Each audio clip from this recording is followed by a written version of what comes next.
Hello guys, and welcome back to Dr. Debt Free. In today's video, I'm going over my April budget recap or my April budget update. And I'm going to be doing that using my Budget by Paycheck Workbook by the Budget Mom. So when we budgeted for the month of April, if you haven't seen that video, I'll link it up here in the cards above. We originally set a budget of $6,300 that would be coming in, and this month I actually had expenses worth pretty close to that at $6,256.80. And part of this was from my income, and another part of this was from a few sinking funds, but we'll get to that in a little bit. So this month actually ended up being a lower income month than expected. If you're new here, my place of work, which is a clinic, I'm a chiropractor up here in Canada, switched up the way that we are paid. So I used to be paid based off of patients that came into the clinic, what they were billed. So no matter if they ever collected that money, I was still paid. Now we're being paid based off what is collected and when it's collected within a certain time frame. So sometimes I'm waiting a little bit longer for insurances to pay out or patients to pay out, things like that. So it's been a little bit unpredictable, and it's also been a little bit of lower paychecks lately. However, I'm hoping that in May, things really start to iron themselves out. So we'll see. But this month I did take home around $5,500 in income, and the rest was sinking funds that I used to fund different things here. So let's get into the budget.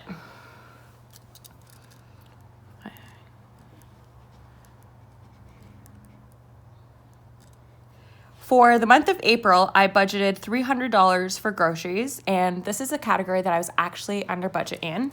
I ended up spending $194.66. So pretty happy about that, over $100 less. This is a difference of $105.34 less than I had budgeted.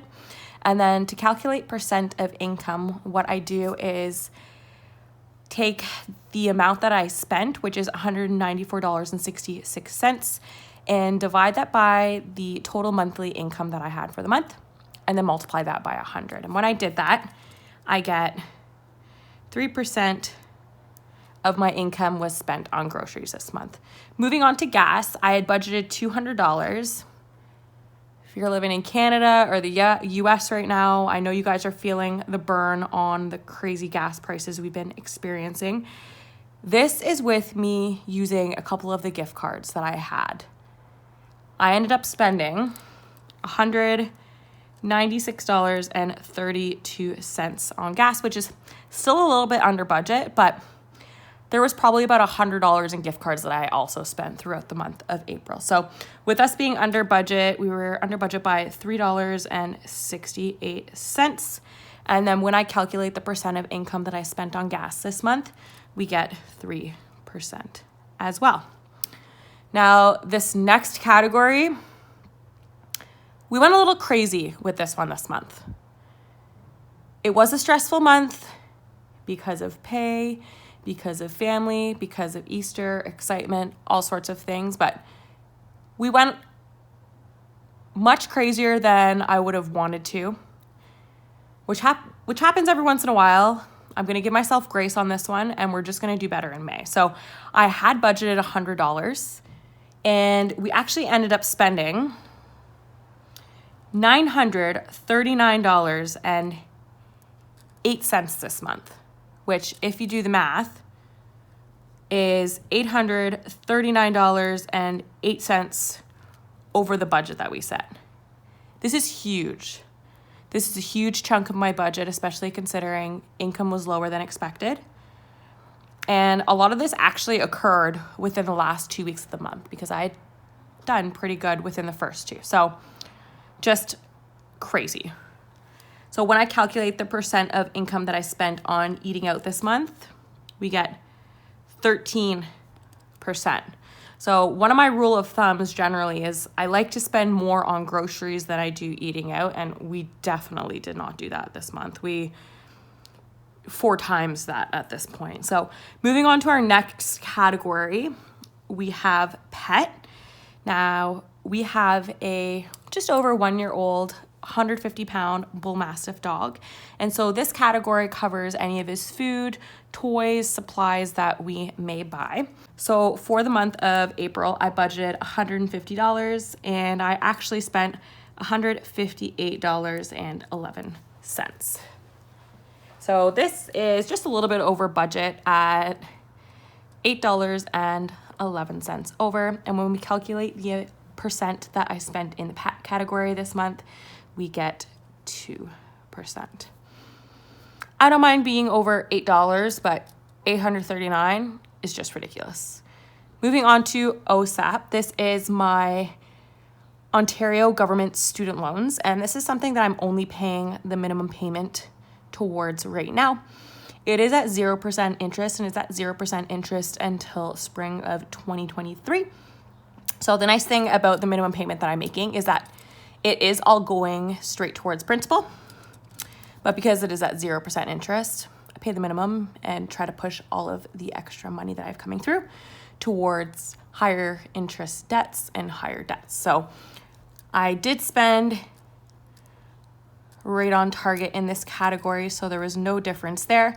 And when we calculate the percent of income that went towards this, it was 3% towards my government student loan.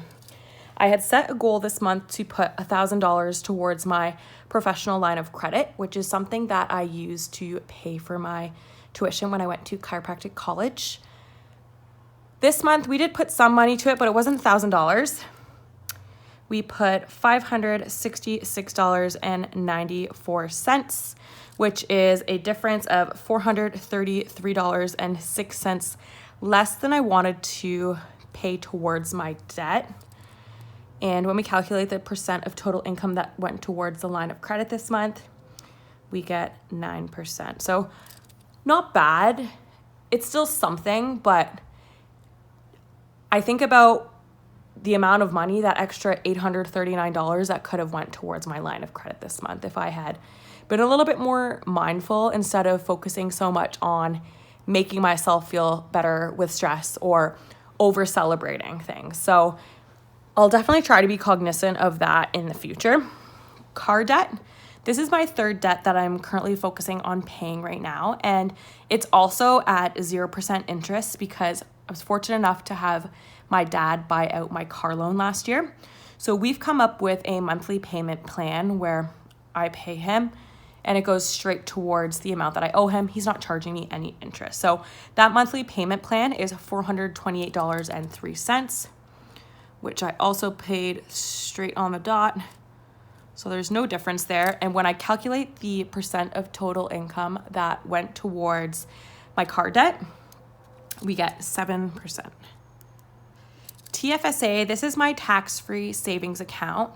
Right now, I have automatic biweekly payments coming out of my account and transferring into my mutual funds.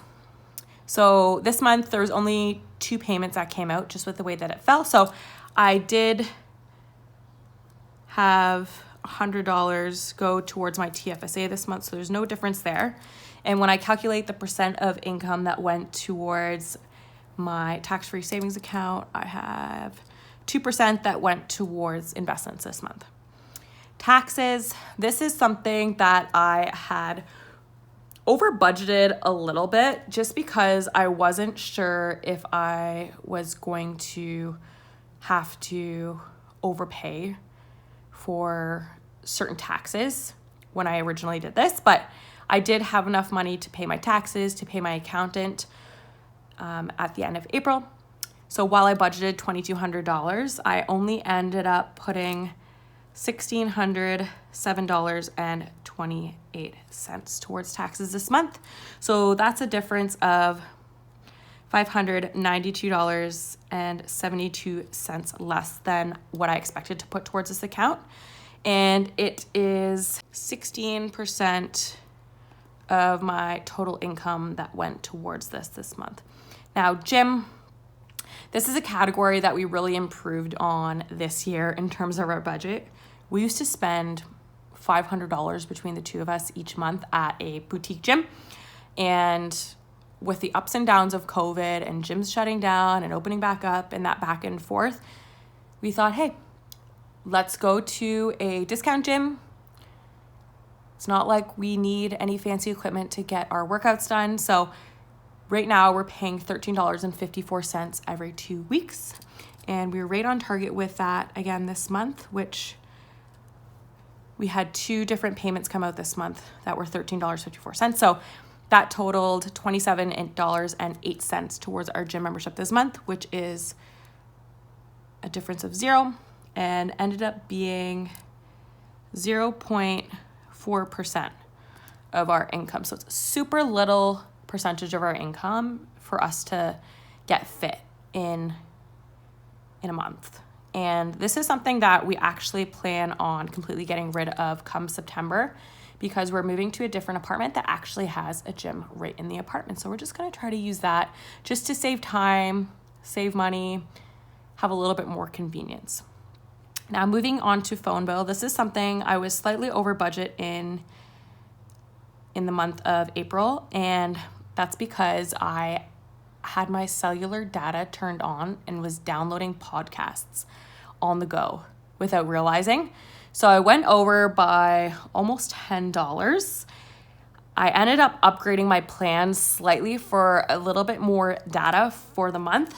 So I actually ended up spending $67.62 for the month of April, which is a difference of $11.12 over budget, and ends up being about 1% of my total budget spent on my phone this month. Utilities, now for us, this includes our internet as well as our hydro for our 1-bedroom apartment. Now, the last couple months, we had a credit for our hydro, and that actually carried into the month of April, and it's going to slightly carry into the month of May as well. So I actually only ended up paying for our internet this month, which was a total of $90.39, which the difference there is $9.61 under budget, and adds up to be 1% of our total income spent on utilities this month. Car insurance. This is something that I also switched in the last couple months. This includes my car insurance, my partner's car insurance, as well as our tenant insurance. And we ended up spending $192.84 this month, which is $2.16 under budget, and is about 3% of our total income that we spent on car insurance. Manulife, this includes my disability insurance, life insurance, and critical illness insurance. And this is something I upgraded lately to cover all of my debts, but also be updated to my most recent income. So I ended up spending $227.12 on this month, which is $22.88 under budget, and ends up being 4% of my total income spent in this category. License fees, this is what I pay as a chiropractor here in Ontario to practice, and these are just my monthly fees, so I do have annual fees as well.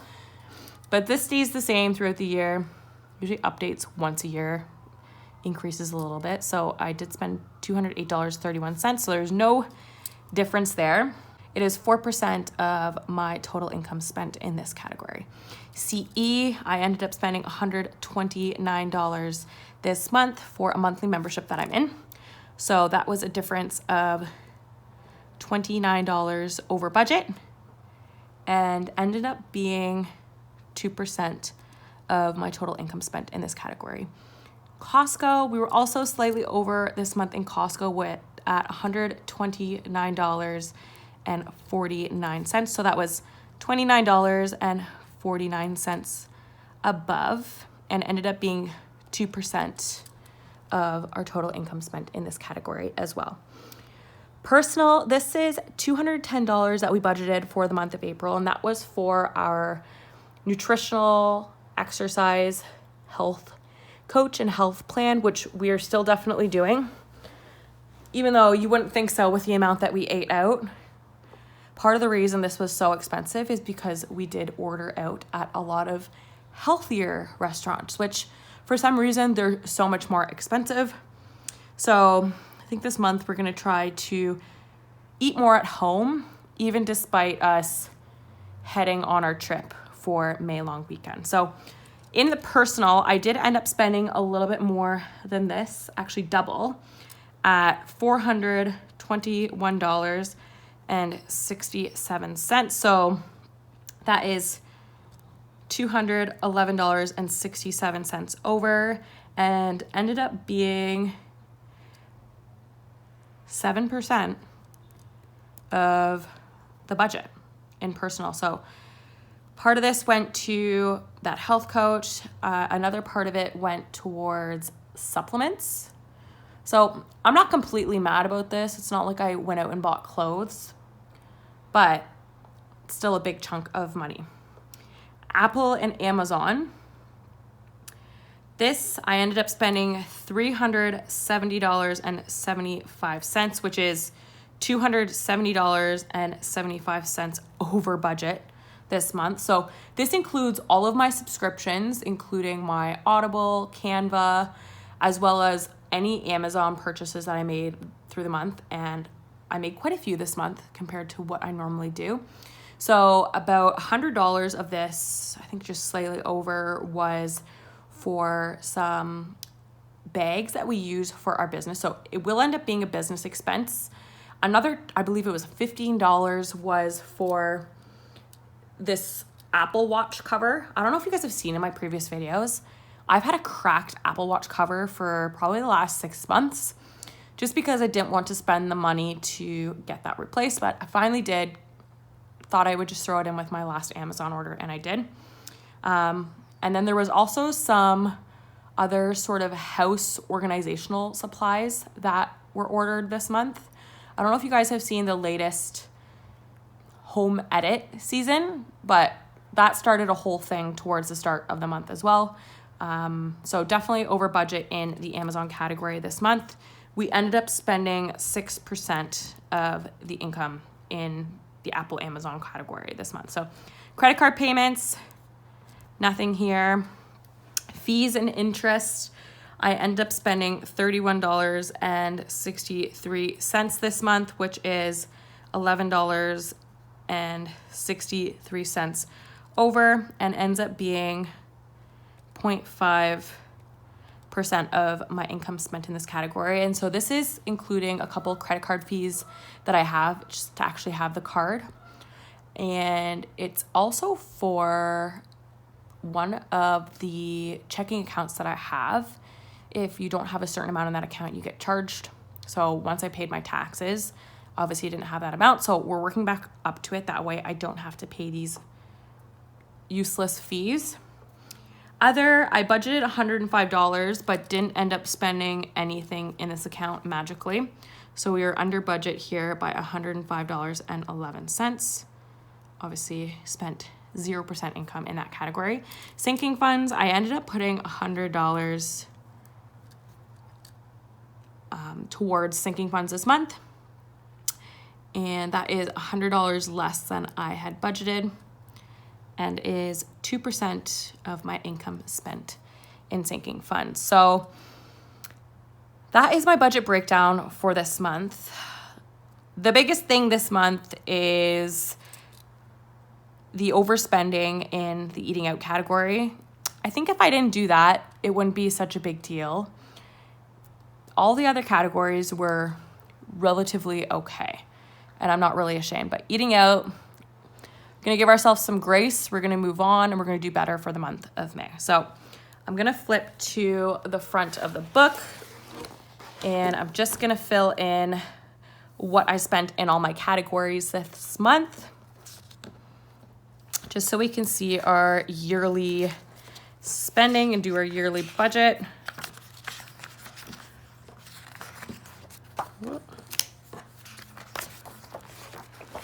There's the sheet I want.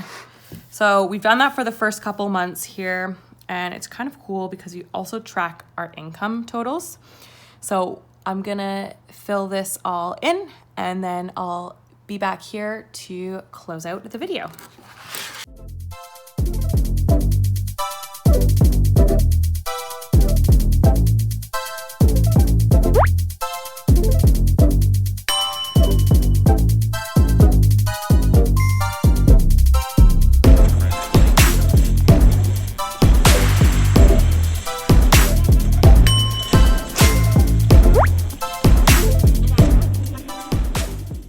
Okay, so I've just finished filling out my April spending breakdown, and I was just kind of checking out, cross-referencing what I'd spend in previous months. So really proud with how I've done this month in groceries and even gas, despite the crazy inflation in those categories. This month, I spent more in eating out than I had spent total in the past 3 months before that, which is just insane. Pet, not too upset with that. Line of credit, this is another thing where this is my lowest amount that I was able to put towards my line of credit all year. So that's also pretty disappointing, and I could have used that eating out money to put towards that and had that a little bit higher.